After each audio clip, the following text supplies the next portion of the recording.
আজকের দিনে gold rate যখন 1.5 লাখ পার করেছে, তখন বিয়েতে নিজের স্বপ্নের ফুলকান পরে স্টাইলিং করার স্বপ্ন এক প্রকার নেই বললেই চলে।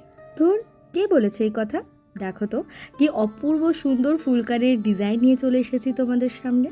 প্রত্যেকটাতে নিখুঁত কারিগরির ছোঁয়া তো থাকছেই, তার সঙ্গে এর যে পলিশ, সেটার সাথে রিয়েল গোল্ডের কোনো রকম ডিফারেন্সিয়েট করতেই পারবে না। আজকে আমাদের গয়নার বাক্সে প্রত্যেকটা ফুলকানে রয়েছে বাঙালির খুব পছন্দের ময়ূর ডিজাইন। তাই তো এই এপিসোডের নাম রেখেছি ময়ূরী। আশ্চর্যের বিষয় এই যে এত বড় এবং ফুল কভারেজ দেওয়া সত্ত্বেও এগুলো কিন্তু অত্যন্ত লাইট ওয়েট এবং ভীষণই কমফোর্টেবল। শেষ পাতে রইল তোমাদের জন্য একখানা খুব সুন্দর কানটানা ঝুমকা। আমাদের এই গয়নার বাক্স সিরিজে তোমাদের জন্য আরও অনেক নতুন নতুন চমক অপেক্ষা করে রয়েছে, তাই পেজটাকে ফলো করতে ভুললে চলবে না। আর অর্ডার প্লেস করার জন্য DM অথবা হোয়াটসঅ্যাপ করতে পারো।